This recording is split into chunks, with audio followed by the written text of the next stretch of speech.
Oi, eu vou falar sobre uma questão que acabou ficando meio de lado essa semana com um monte de coisa que andou acontecendo, que foi a votação e a discussão no Senado sobre a autonomia do Banco Central, né? Então, o que é isso? Bom, a ideia de autonomia é você ser livre, você ser capaz de tomar conta da sua vida, das suas coisas, das suas decisões, né? Com base na sua vontade, nos seus princípios e sem a influência externa, né? Sem a influência de outras pessoas.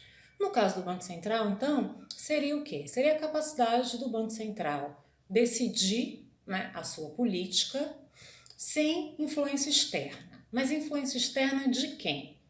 Influência externa do governo, influência externa política.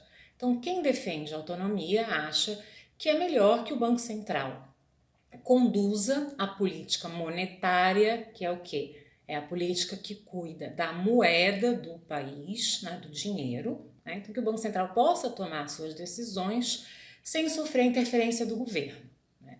E que tipo de decisão? Basicamente a decisão sobre a taxa de juros. Qual vai ser o nível da taxa de juros no país, né? Por quê? Porque quando a taxa de juros sobe, a tendência é que a inflação no país fique mais baixa. E quando a taxa de juros cai, a inflação tende a ficar mais alta. E por que o governo gostaria de interferir nisso? Bom, porque além dessa influência sobre a inflação, a taxa de juros tem uma influência sobre o nível de atividade econômica. Então, quando a taxa de juros cai, fica mais barato para as pessoas pegarem empréstimos, né? Então, pegarem moeda, né? E aí vem política monetária. Então, fica mais barato, eu pego um empréstimo, eu compro um carro, compro uma geladeira, os empresários podem financiar máquinas para suas empresas, enfim. Aumenta o nível de demanda, o nível de compras na economia. Isso é uma coisa boa. Mas, ao mesmo tempo, o que tende a crescer é que os preços, o que tende a crescer são os preços, né? Porque as pessoas compram mais, então os empresários tendem a aumentar os preços. E isso é um lado ruim dessa taxa de juros muito baixa. E aí, então, quem defende a autonomia acha que o Banco Central tem que olhar só para a inflação, decidir a taxa de juros com base na inflação. E aí, se o governo quiser influenciar a atividade econômica, o governo deve fazer outras coisas. Deve ajudar os empresários a investirem, deve melhorar a infraestrutura do país, deve reduzir a burocracia. Então, né, são outras políticas que devem ser feitas, mas não é para tentar mudar o nível de atividade econômica através da política monetária, ou seja, através do manejo da taxa de juros. Então, o que o projeto que foi aprovado no Senado faz? Ele faz o seguinte: hoje em dia, quando o presidente ele é eleito, toma posse, e aí ele indica os seus ministros, os diretores das diferentes agências, e ele indica a direção do Banco Central também, né? Então muda, né, a direção do Banco Central. Quando vem um novo presidente, ele vai lá, o presidente do Brasil indica um presidente para o Banco Central. No novo projeto, quando o presidente assumir, ele não vai poder fazer essa troca no Banco Central. Ele vai ter que esperar até o terceiro ano do seu mandato para poder fazer a troca. Ou seja, os mandatos do Banco Central e da Presidência da República, eles não vão estar mais juntos, não vão coincidir. Então vai entrar o presidente, o Banco Central vai continuar igual, e aí depois no terceiro ano, o presidente está lá 1 ano, 2 anos com a mesma direção, no terceiro ano ele pode mudar a direção, e essa direção então vai ficar durante 4 anos, né? E por que os economistas que pensam que o Estado tem um papel importante na promoção e condução do desenvolvimento do país são contra essa mudança, né? São contra conceder essa maior autonomia para o Banco Central, ou seja, são contra retirar uma parte da influência política sobre as ações do Banco Central. Bom, a gente é contra porque a gente acha que para que o país possa se desenvolver, as diferentes políticas do governo, elas precisam andar juntas, elas precisam conversar, precisam ser coordenadas.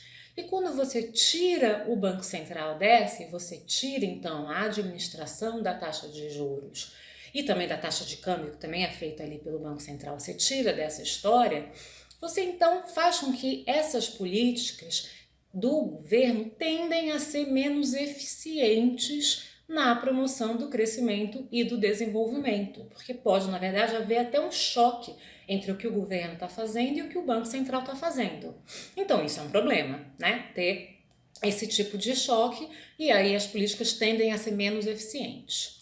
Além disso, a gente sabe que ninguém, nenhum ser humano, ele é imune, ou seja, ele não sofre influências externas. Todo mundo está sujeito a sofrer influências de alguém.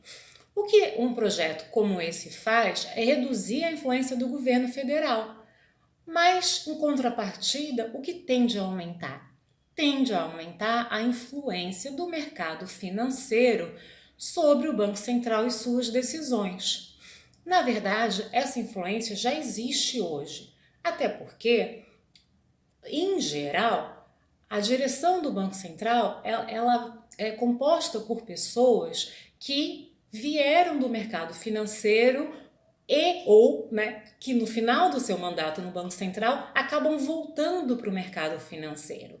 Então, as trocas, e a conversa entre Banco Central e mercado financeiro já são muito fortes hoje em dia. E aí isso é, em parte, contrabalançado pela influência do governo. E aí, quando você reduz esse poder do governo, a tendência é que a pressão do mercado financeiro acabe tendo mais efeito sobre as decisões do Banco Central. E, além disso, o que acontece é o quê? Bom, se isso aqui está acontecendo e o Banco Central está menos sujeito à influência do governo, a população, está menos influente também. Porque a gente vota para o governo, a gente não vota para o mercado financeiro. Então, quando a gente escolhe um governo através do voto e democraticamente, isso também é o que? É a gente dizendo que tipo de política a gente quer ver no país, que tipo de política econômica, enfim, e nas diferentes áreas, E, em especial, a gente está falando, a gente está decidindo o que a gente quer que o governo faça na economia. E aí, quando o governo fica menos influente, isso é, de certa maneira, uma redução do poder democrático do voto. Então, para resumir, o que o Senado fez? Ele fez com que esse mandato do Banco Central, da direção do Banco Central e da Presidência da República não coincida mais. Isso faz então que, se um presidente ele é eleito e o Banco Central ele é de um governo que tinha outro tipo de política para a economia, vai ter um choque aqui. Isso vai fazer com que as políticas do governo tendem a ser menos eficientes. Isso também faz o quê? Isso reduz a força do poder do voto, a força do voto e do nosso papel na democracia, de certa maneira, e isso aumenta a influência do mercado financeiro sobre as decisões do Banco Central. Então, esses três motivos, políticas ficam potencialmente menos eficientes. Você tem aí um certo ataque à democracia e um aumento do poder do mercado financeiro. São três motivos pelos quais economistas como eu tendem a ser contra a autonomia do Banco Central.